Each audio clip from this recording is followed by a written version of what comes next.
अगली बार कब? लेखिका पूनम अहमद। उफ, कल फिर शनिवार है। तीनों घर पर होंगे। मेरे दोनों बच्चों सौरभ और सुरभि की भी छुट्टी रहेगी और अमित भी 2 दिन फ्री होते हैं। मैं तो गृहिणी ही हूँ। अब 2 दिन बात बात पर चिक चिक होती रहेगी। कभी बच्चों का आपस में झगड़ा होगा तो कभी अमित बच्चों को किसी न किसी बात पर टोकेंगे। आजकल मुझे हफ्ते के ये दिन सबसे लंबे दिन लगते हैं। पहले ऐसा नहीं था। मुझे सप्ताह का बेसब्री से इंतजार रहता था। हम चारों कभी कहीं घूमने जाते थे तो कभी घर पर ही लूडो या और कोई खेल खेलते थे। मैं मन ही मन अपने परिवार को हंसते खेलते देखकर फूली नहीं समाती थी। धीरे धीरे बच्चे बड़े हो गए। अब सुरभि सीए कर रही है तो सौरभ 11वीं क्लास में है। अब साथ बैठकर हंसने खेलने के वे क्षण कहीं खो गए थे। मैंने फिर भी जबरदस्ती यह नियम बना दिया था कि सोने से पहले आधा घंटे हम चारों साथ जरूर बैठेंगे, चाहे कोई कितना भी थका हुआ क्यों ना हो। और यह नियम भी अच्छा खासा चल रहा था। मुझे इस आधे घंटे का बेसब्री से इंतजार रहता था, लेकिन अब इस आधे घंटे का जो अंत होता है उसे देखकर तो लगता है कि यह नियम मुझे खुद ही तोड़ना पड़ेगा। दरअसल अब होता यह है कि हम चारों की बैठक खत्म होते होते किसी न किसी बात पर झगड़ा हो जाता है। मैं कभी सौरभ को समझाती हूँ, कभी सुरभि को तो कभी अमित को। सुरभि तो कई बार यह कहकर मुझे बहुत प्यार करती है कि मम्मी आप ही हमारे घर की बाइंडिंग फोर्स हो। सुरभि और मैं अब माँ बेटी कम सहेलियां ज्यादा हैं। जब सप्ताहांत आता है तो अमित फ्री होते हैं, थोड़ी देर मेल चेक करते हैं, फिर कुछ देर टीवी देखते हैं और फिर कभी सौरभ तो कभी सुरभि को किसी न किसी बात पर टोकते रहते हैं। बच्चे भी अपना तर्क रखते हुए बराबर जवाब देने लगते हैं, जिससे झगड़ा बढ़ जाता है और फिर अमित का पारा हाई होता चला जाता है। मैं अब सबके बीच तालमेल बैठाते बैठाते थक जाती हूँ। मैं बहुत कोशिश करती हूँ कि छुट्टी के दिन शांति प्यार से बीते, लेकिन ऐसा होता नहीं है। कोई ना कोई बात हो ही जाती है। बच्चों को लगता है कि पापा उनकी बात नहीं समझ रहे हैं और अमित को लगता है कि बच्चों को उनकी बात चुपचाप सुन लेनी चाहिए। ऐसा नहीं है कि अमित बहुत रूखे सख्त किस्म के इंसान हैं। वे बहुत शांत रहने और अपने परिवार को बहुत प्यार करने वाले इंसान हैं। लेकिन आजकल जब ये युवा बच्चों को किसी बात पर बच्चों के जवाब देने पर उन्हें गुस्सा आ जाता है। कभी बच्चे सही होते हैं तो कभी अमित। जब मेरा मूड खराब होता है तीनों एकदम सही हो जाते हैं। वैसे मुझे जल्दी गुस्सा नहीं आता है, लेकिन जब आता है तो मेरा अपने गुस्से पर नियंत्रण नहीं रहता है। वैसे मेरा गुस्सा खत्म भी जल्दी हो जाता है। पहले मैं भी बच्चों पर चिल्लाने लगती थी, लेकिन अब बच्चे बड़े हो गए हैं। मुझे उन पर चिल्लाना अच्छा नहीं लगता।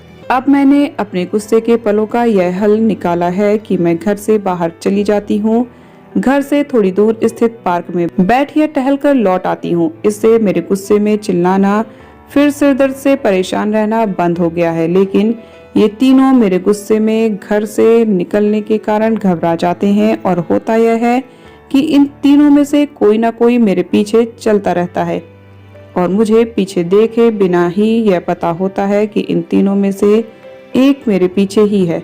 जब मेरा गुस्सा ठंडा होने लगता है मैं घर आने के लिए मुड़ जाती हूँ और जो भी पीछे होता है वह भी मेरे साथ घर लौट आता है। एक संडे को छोटी सी बात पर अमित और बच्चों में बहस हो गई। मैं तीनों को शांत करने लगी, मगर मेरी किसी ने नहीं सुनी। मेरी तबीयत पहले ही खराब थी, सिर में बहुत दर्द हो रहा था। जून का महीना था, 2 बज रहे थे। मैं गुस्से में चप्पलें पहनकर बाहर निकल गई। चिलचिलाती गर्मी थी। मैं पार्क की तरफ चलती गई। गर्मी से तबीयत और ज्यादा खराब होती महसूस हुई। मेरी आंखों में आंसू आ गए। मुझे बहुत गुस्सा आ रहा था कि इतनी बहस क्यों करते हैं ये लोग। मैंने मुड़कर देखा, सुरभि चुपचाप पसीना पोंछते मेरे पीछे पीछे आ रही थी। ऐसे समय में मुझे उस पर बहुत प्यार आता है। मैं उसके लिए रुक गई। सुरभि ने मेरे पास पहुंचकर कहा, आपकी तबीयत ठीक नहीं है मम्मी, क्यों आप अपने आप को तकलीफ दे रही हैं? मैं बस पार्क की तरफ चलती गई। वह भी मेरे साथ साथ चलने लगी। मैं पार्क में बेंच पर बैठ गई। मैंने घड़ी पर नजर डाली, 4 बज रहे थे। बहुत गर्मी थी। सुरभि ने कहा, मम्मी कम से कम छाया में तो बैठो। मैं उठकर पेड़ के नीचे वाली बेंच पर बैठ गई। सुरभि ने मुझसे धीरे धीरे सामान्य बातें करनी शुरू कर दी। वह मुझे हंसाने की कोशिश करने लगी। उसकी कोशिश रंग लाई और मैं धीरे धीरे अपने सामान्य मूड में आ गई। तब सुरभि बोली, मम्मी एक बात कहूँ, मानेंगी? मैंने हाँ में सिर हिलाया तो वह बोली, मम्मी आप गुस्से में यहाँ आकर बैठ जाती हैं, इतनी धूप में यहाँ बैठी हैं, इससे आपको ही तकलीफ हो रही है ना। घर पर तो पापा और सौरभ एयर कंडीशन कमरे में बैठे हैं, मैं आपको एक आइडिया दूं। मैं उसकी बात ध्यान से सुन रही थी। मैंने बताया ना कि अब हम माँ बेटी कम सहेलियां ज्यादा हैं, अतः मैंने कहा बोलो। मम्मी अगली बार जब आपको गुस्सा आए तो बस मैं जैसा कहूँ आप वैसा ही करना, ठीक है ना। मैं मुस्कुरा दी और फिर हम घर आ गई। आकर देखा दोनों बाप बेटा अपने अपने कमरे में आराम फरमा रहे थे। सुरभि ने कहा, देखो इन लोगों के लिए आप गर्मी में निकली थी। फिर उसने चाय और सैंडविच बनाए, सभी साथ चाय नाश्ता करने लगे। तभी अमित ने कहा, मैंने सुरभि को जाते देखकर अंदाजा लगा लिया था कि तुम जल्द ही आ जाओगी। मैंने कोई जवाब नहीं दिया। सौरभ ने मुझे हमेशा की तरह सॉरी कहा और थोड़ी देर में सब सामान्य हो गया। 10-15 दिन शांति रही। फिर एक शनिवार को सौरभ अपना फुटबॉल मैच खेलकर आया और आते ही लेट गया। अमित उससे पढ़ाई की बातें करने लगे, जिस पर सौरभ ने कह दिया, पापा अभी मूड नहीं है, मैच खेलकर थक गया हूँ, थोड़ी देर सोने के बाद पढ़ाई कर लूंगा। अमित को गुस्सा आ गया और वे शुरू हो गए। सुरभि टीवी देख रही थी, वह भी अमित की डांट का शिकार हो गई। मैं खाना बना रही थी, भागी आई, अमित को शांत किया। रहने दो अमित, आज छुट्टी है, पूरा हफ्ता पढ़ाई में ही तो बिजी रहते हैं। अमित शांत नहीं हुए। उधर मेरी सब्जी जल रही थी, मेरा एक पैर किचन में तो दूसरा बच्चों के बेडरूम में। मामला हमेशा की तरह मेरे हाथ से निकलने लगा तो मुझे गुस्सा आने लगा। मैंने कहा, आज छुट्टी है और मैं ये सोचकर किचन में कुछ स्पेशल बनाने में बिजी हूँ कि सब साथ खाएंगे और तुम लोग हो कि मेरा दिमाग खराब करने पर तुले हो।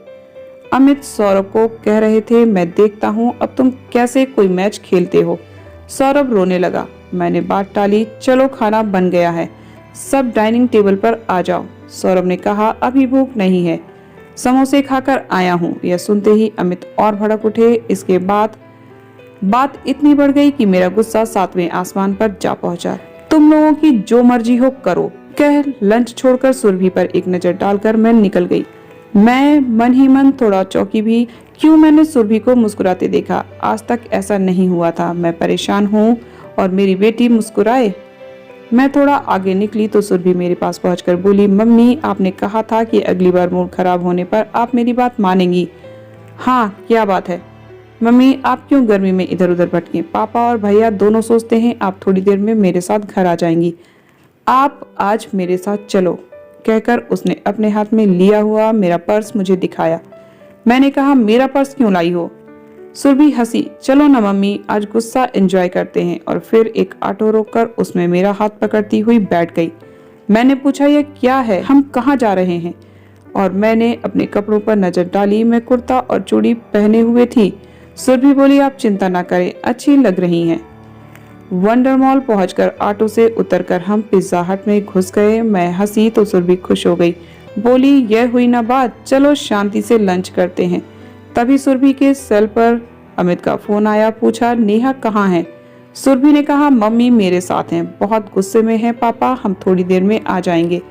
फिर हमने पिज्जा ऑर्डर किया। हम पिज्जा खा ही रहे थे कि फिर अमित का फोन आया। सुरभि से कहा कि नेहा से बात करवाओ। मैंने फोन लिया तो अमित ने कहा, उफ नेहा सॉरी, अब आ जाओ, बड़ी भूख लगी है। मैंने कहा, अभी नहीं, थोड़ा और चिल्ला लो, खाना तैयार है, किचन में खा लेना दोनों। मैं थोड़ा दूर निकल आई हूँ, आने में टाइम लगेगा। कुछ ही देर में सौरभ का फोन आया, सॉरी मम्मी जल्दी आओ, भूख लगी है। मैंने उससे भी वही कहा जो अमित से कहा था।